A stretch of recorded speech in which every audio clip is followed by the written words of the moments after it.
Bayer, owner of the Chasm Gym. Sara is a personal trainer, coach, and all kinds of other things. A proud owner of a brand new gym. Yeah, sure. So Sara, welcome to the show. Thanks for having me. Yeah. So you talked about on your website, you talk about how physical fitness can help bring people together. Yeah.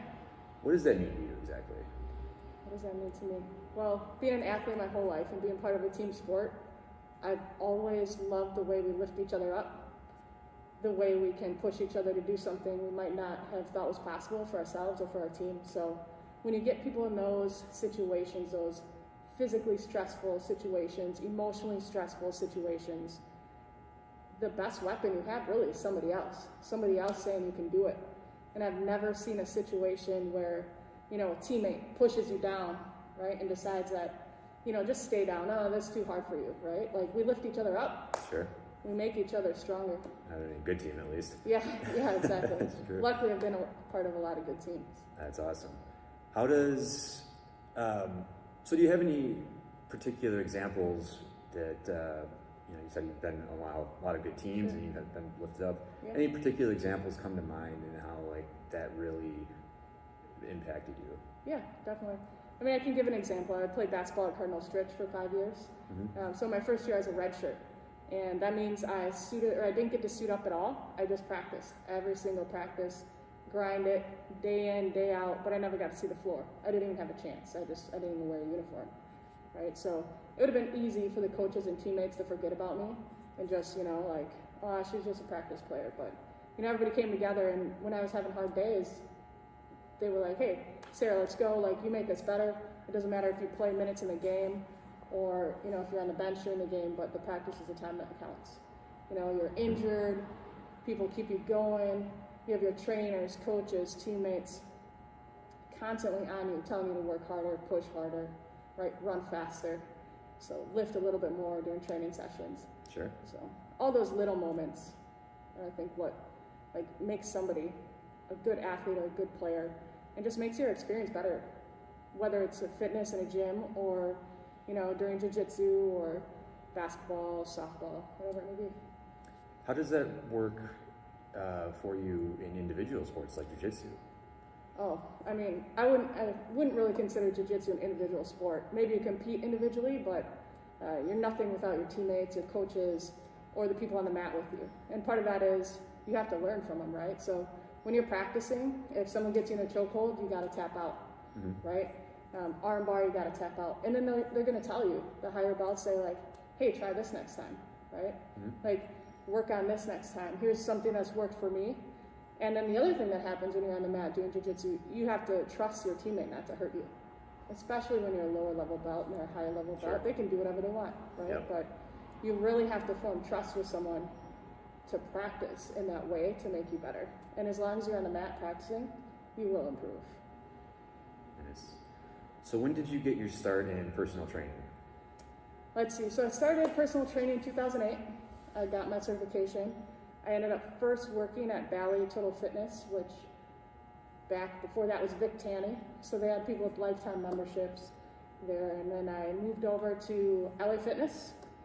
And I worked at those two big box gyms. And even before that, I worked at the WAC North Shore, but not as a trainer, just at the front desk. And I think that's where, I really fell in love with the training side of it, where I saw people working with their trainers, and I loved the trainers that were there and the way they inspired people. And I said, I want to do that.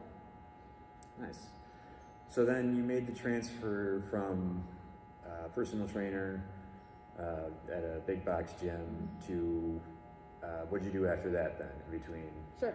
So after LA Fitness, I went ahead and I started my own business, and I started training clients independently out of Cardinal Stritch University. So I use Cardinal Stritch University as my home base, mm-hmm, and I train people sometimes in parks, sometimes at Stritch, sometimes in their homes where they could find space to train them. And I just kind of built my client base from there, just from word of mouth, really. So the university was providing the facility, Correct. But you were in charge of client acquisition, yep, and everything, yes, all on your own. They, correct, aside from potentially just being around people in that area, yeah, they didn't help at all with that? Yeah, absolutely. That's awesome. Yeah, it was good. So then I'd have to imagine the transition from that into having your own space and being a gym owner, that might have helped a little bit, or Yeah, did I it? mean, it did. It helped a little bit, like the willingness to take risk. You know, like when I left LA Fitness and I said I'm going to do this on my own, and I went over to Cardinal Stritch. You know, that was a risk.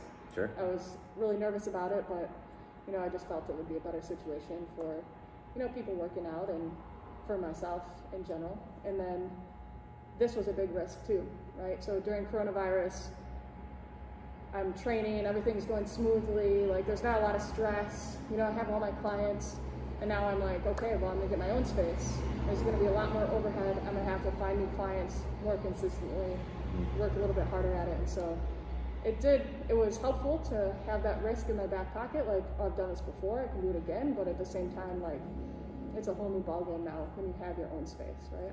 Of course. Do you feel like, I mean, as an athlete, do you feel like you perform better under pressure of having that, you have more overhead, so therefore you kind of have definitely. to do? Yes, definitely. Yeah, that would make sense. So what did your friends and family say to you when you decided you were going to open up a gym in the middle of when all other gyms are closing down? And you're like, sure. Yeah, let me open one up. Why not? Yeah. Well, a lot of my friends, family, clients, they knew I've been talking about it for a while. It's just a matter of taking that step, right? And so my family talked to me about it. My dad's a business owner, so he, you know, talked me through it, and he was like, well, here are your risks, but, you know, I think at this point in time you're making the right move forward, and it's time to progress. And my friends, family, my wife, everybody was very supportive. I really didn't have any naysayers. Like, I'm lucky. I had just people that said in my inner circle, yeah, let's go for this. I think it's time for you to do this now. Sure. So That's great. It was a little bit easier actually to make that step forward because at Cardinal Stritch they had just closed everything down due to Corona. So I was training all my clients online, right? So I needed a place to train. Sure. So it's no time like the present, I suppose. Absolutely. So you mentioned your dad is a business owner as well. Yes. I'm assuming he was a huge mentor along the way. Yes. Were there any other mentors that you had that just kind of guided you from throughout the process, whether it was from becoming a personal trainer on your own at Stritch, or you know, to opening this up? Yeah, definitely. So the man I mentioned, I called him my dad. He actually is not my biological dad. My parents died when I was young, so when I was 14 and 16. And I moved to West Bend, and that's how I met him. He was my basketball coach. Okay. So he's not just a mentor when it comes to business, but like a life coach, mentor that, you know, when I'm about to make a big mistake, he tells me so. But if he thinks I'm making the right move, which actually hasn't happened that much in my lifetime, he tells me so too. So this was a big moment. I was like, oh, wow, he thinks this is a good idea. I think I'm going to be okay. So honestly, he's been the biggest driving force as far as like a life coach and somebody that I can turn to for honest feedback. You know, if I think I might be, you know, on the wrong track, or if even I think I'm on the right track, but I'm not. Like I once was gonna sell my car and just ride my bike everywhere. He was like, is that gonna work? You know, in the middle of January. I was young, college, but yeah. So just little things like that, but you know, these big moments too. Yeah. And then I have clients that I've known since I first started personal training, and a lot of them are women. So, you know, I've had a woman that has battled through just about anything you can imagine, lost her husband, had several cancers, and just to see her keep going, like on those bad days, just those moments of strength, that inspires me. One of my clients was an officiant for a wedding, right? And so she is constantly like, to see the way that she treats people and the conversations we have, like how do we make the world a better place, right? So I could not ask for a better inner circle and a better group of men and women to help me along the way. And that's incredible. Give me life advice, yeah. That is incredible. So this, I have to ask this. I feel like it's a fun little question. Sure. You mentioned like along the way you feel like you haven't always made the right choice. Right. Do you have a favorite failure? Wow, there's been so many. Something that you might have learned from, or just learned the most from, or just had the most fun with, even. Yeah, I suppose I might have to think about that one. Okay. I might have to come back to it. Ask me again at the end. All right. Caught you off guard on that one. That was a good question. So in your transition from owning your own space, this beautiful facility that you have here. What was the biggest surprise? Biggest surprise. I think the biggest surprise was just like all the small things you have to get in order, from building inspections to like dealing with the city and everything like that. So you have to go to a lot of meetings, you have to, submit a lot of documents. Honestly, I had no idea. So when I started the process, I was like, wow, this is everything I learned in grad school, but all in like 1 week I have to put it all together. So Is it still an ongoing process, I'm sure? yeah, a little bit. There's still always going to be like in fire inspections, and I Sure. have to, keep the building operations going and all that type of stuff. But you get used to it. I'm feeling like more and more comfortable with it all. So Did anything go easier than expected? I'm glad I thought about this question. I think the easiest part of it was deciding where the location would be. Ah, Right? okay. So I knew I wanted to be in the Yeah. North Shore, and Glendale was my first choice. And I was able to find some good places to look at in Glendale, so I was excited about that. Nice, very nice. Yeah. So when you were starting, what did you anticipate the biggest risk being, and did that end up being the case? Yeah, I think the biggest risk is always financial, right? Yeah. So starting a business, the biggest risk is, can I keep it going? Can I make sure I can pay the bills? Can I make sure I can pay myself? As an entrepreneur, we usually start pretty low, paying ourselves Yeah. only what we need to pay ourselves. And so that was definitely what I anticipated and what I found to be the biggest risk. But right now during coronavirus, they've given incentives for signing leases and things like that. So I'm thankful for that, and I think That it's is nice. it's a smart move on the part of building management and things like that. So Yeah, I'd imagine commercial real estate is taking kind of a big hit, and Yeah. so there's always that opportunity. when yes, you have and it's an people looking opportunity. It's an opportunity to be a part of the community and like make things better, right? So I'm happy to do that, and I'm excited about it. Yeah, that's awesome. So what does your day-to-day schedule look like? What are you doing in and out of the Sure. business? So typically I get up around 4:45 and I come into work. I have clients from 6 to 11, probably work out 11 to 12. Then I go home for lunch. I answer emails, phone calls, get in contact with business about marketing and things like that. And then I come back around 4:30, and I'm here 4:30 to 8:30, just training people, running group classes, and then I go home and I answer emails again, and I look into different ways to market my business. And I do have a person that runs my marketing, so I communicate with her throughout the day, and she bounces things off of me, I bounce things off of her, but in the end she's the expert, so I let her run the social media part, which is a huge relief for me. Yeah, for sure. Is that your main source of marketing besides word of mouth? Yeah, honestly, word of mouth is the biggest. Yeah. So, and it's the best, Yeah, right? So of course. biggest and best, it's what I like the most, and then social media also. Right. Are there any particular metrics that you look at as far as in growing your business? Sure.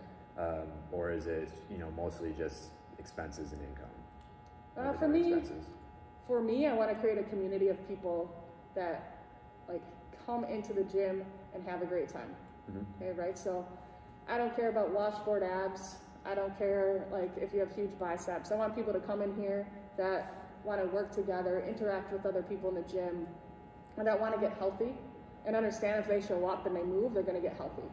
And I hope that there's something here in this space for them to find that they love. Because you're a climber, you climb because you love it, and in turn it makes you fit, right? So that's the same for me. I want to create spaces and workouts and classes that make people fit and that they love, so they show up. So when people ask me what do I want, and what are my goals this year, it's not about quote growing the business so much, but creating a community. And so I think I try to, when people text me after classes and say that was fun, that was great, I'm coming back, that's how I measure it. How many of those can I get a week? So That's great. yeah. And then obviously there is the financial part. I need to make sure I'm training enough people to cover the bills and all that. Of course. Yeah. That's the boring stuff. That is kind of boring, but it's kind of important too Yes, sometimes. exactly. So I wanted to ask you, so Milwaukee as a city kind of has this reputation, unfortunately, of just being a not so fit, not so, very kind of an unhealthy city. Sure. Do you agree with that statement or that sentiment, or do you, what is your experience been with that, from the personal trainer's point of view? Yeah. I'm curious how that looks to you. I think actually Milwaukee is a great place if you want to be outside and be fit. You can run along the lakefront. There's tons of biking opportunities. There's hiking trails and things within 45 minutes to an hour. Mm-hmm. I think it's a great place to be outside. Sure. I think it's a great place. I think there's a ton of gyms and a variety of different gyms in the area that can get people fit from, CrossFit stuff, boxing stuff, like ninja stuff. So I think Milwaukee is actually a great place if you want to be fit, right? I think it's the winter time that gets people down when they need to find a place to go and work out. So, in personal training, it's not cheap. So, that you have to have some extra income if you want to join a gym or go somewhere with a personal trainer or sign up for classes. And I think that's the other thing I want to do is just create space and classes where it's not too expensive for everybody. Sure. So for your gym, you offer monthly packages? Yeah. Or how does that work for people that want to come in? Yeah, so I do monthly packages. I actually do more than that. I do session packages. So I do 10 packs mostly. Mm-hmm. So, and I do that because, especially now with the coronavirus, like if people can make 8 sessions, right, and then they get sick or something, let's say they don't come to 2, they have those 2 later, right? It's not like you're paying $300 a month, and if you only come twice, you're still paying $300 a month. So I really do try to encourage people to do the packages for personal training and for group fitness, but I also typically ask people, hey, what's your budget? I can throw a package together for you monthly to fit that monthly budget. And I got that idea from coaching basketball, right? When we had to offer scholarships to people, and it's like, all right, we need to figure out what this person's budget is, what we need to give them to get them in the door, and that type of idea. So that's what I want to do. I want to fit into people's budgets, and I want to get people in the door. Sure. So I do a lot of 10 packs. I do personal training 10 packs, but I also figure out a way to fit into people's budgets. I do a student training package that's $25 a month for kids 18 to 25, and they can come to 3 group classes a week. That's a pretty killer deal, if you ask me. Sounds like it. Yeah. So what do you think is the single easiest thing somebody can do fitness-wise that creates the biggest return? High intensity interval training. Think so? So even if let's say you've never worked out before, right? Your high intensity interval training might be walking around the block, right? And then you can take a 15-second rest. You can do a little bit of lifting and then walk around the block again, right? If someone that's more fit, you can do 15 burpees as fast as you can, take a little bit of a rest. So do another 15 burpees as fast as you can, take a rest. So the high intensity interval training, I think, just gives you the biggest bang for your buck. It can be as short or as long as you want it to be. Shorter is better. And then, you burn a ton of calories. You can incorporate weights. There's a million different ways to do it, so you never get bored. So it's my go-to for sure. Nice. How do you go about assessing somebody's fitness level when they first come to you for one-on-ones, or just first come to you at all? Yeah. So a lot of questions, right? I ask a million questions. We sit down. What's your health history, right? What type of aches, pains, injuries do you have? What kind of workouts have you done in the past? Right, then we go through a little bit of a workout. I'm always talking to people, so they have to talk back to me so I know that they can breathe. I usually don't do weight, right? So I don't do weight with people unless they really want to do it, right? If that's one of their major goals. But it's pretty much a lot of asking of questions, seeing where they want to go, seeing what their goals are, and then creating a program to fit that as you go forward. Sure. So, and it's different for everybody, like somebody might want to just play with their grandkids. Somebody might just want to not be in pain anymore or have better blood pressure. Right. So if it's that case and I say, all right, what's your blood pressure? Get it from your doctor. Tell me what it is, and then we'll see where we're at, a month from now. So you can do heart rate testing. So a lot of times you can do a resting heart rate. So I'd have people do that on their own as soon as they get up out of bed in the morning, and we measure it that way too. Okay. Yeah. Very cool. Do you have any favorite client success stories? Oh, sure. Some of my client success stories are just staying alive, right? Okay. So I have a client that has MS, and she has had breast cancer, she's had lung cancer, she she fell, she broke a hip, she broke an arm, right? But she gets up every day and she's still moving, right? She comes here twice a week, we work out, we play with these reaction lights, we work on our balance, we work on our core strength, we do stretches. So to me, that's a success story. Like, and I met her, 12 years ago, and she's still able to do all those things she wants to do. Another one of my clients travels the world, right? The first time I met her, she told me how she fell in the rice paddies in Vietnam, right? And I saw their trainers just putting her on machines all day, and I was like, no, we're not going to do machines anymore. You know, we're gonna walk, we're gonna move. You're an athlete, sure. Right? So I've had clients that have huge changes in blood pressure, right? Huge changes in their health scores and body fat, all that stuff. But to me, like, it's more about, can you maintain your quality of life, right? So to me, like, your weight doesn't matter if you can maintain a quality of life. If it matters to you, great, then it matters to me, and we'll fix that too. So, but I think a lot of times I've had clients going to doctors and they measure BMI, and it really, my clients get really frustrated because they could do a box jump yesterday, and they've never done a box jump before, and they've lost 10 pounds, but the doctor doesn't understand that they're an athlete.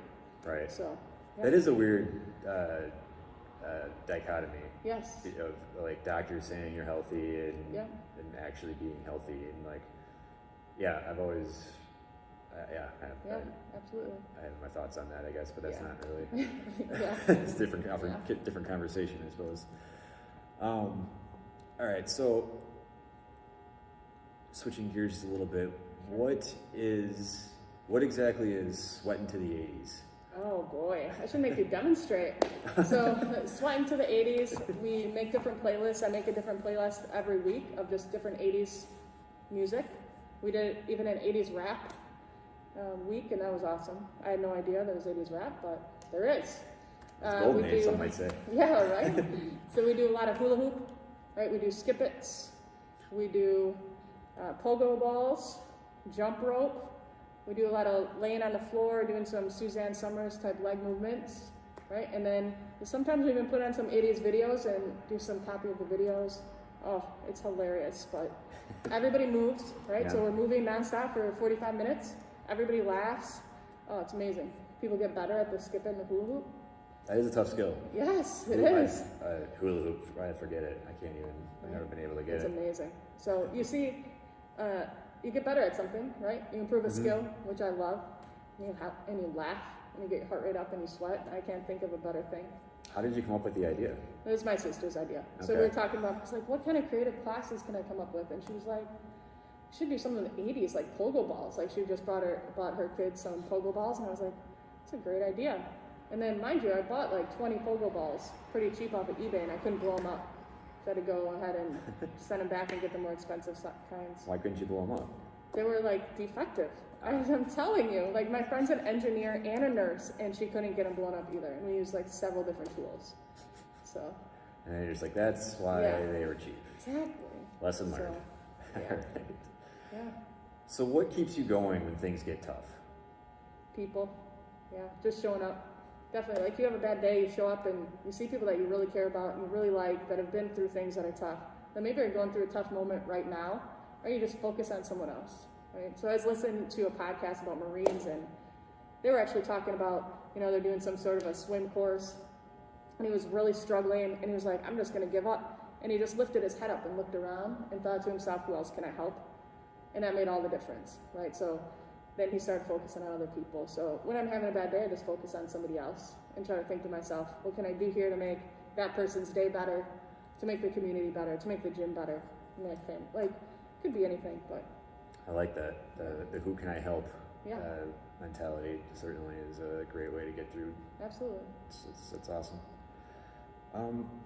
So obviously you're just getting started with this, but what is the ultimate, what's the end goal?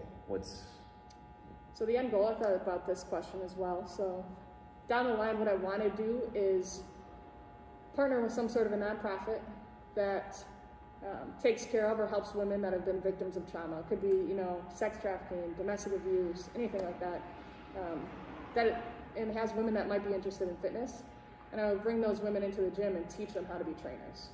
So my goal would be, to create more trainers, right? Because that provides a whole new circle of friends, a whole new circle of people that can help you. Like I said, how my clients have helped me, I really want to try to provide that opportunity for other people, right? So it's not just about me training them, but they have made a difference in my life, and that's what I think, I can bring to the world. Like, I can provide somebody with a network of people that are willing to help them, right? And so hopefully, my gym grows enough so it can also provide economic upward mobility. That's my overall goal. Start small with that, but one person at a time.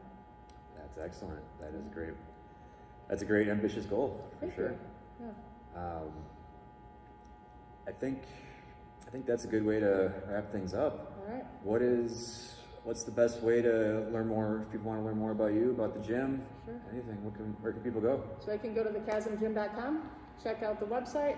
You can find us on Facebook and Instagram, The Chasm Gym, or just shoot me an email, go on there, hit the contact, DM, either way. All right. Sarah, it's been a lot of fun. Thank you. Thank you so much for doing this. Thanks for having me on. I appreciate it. All right.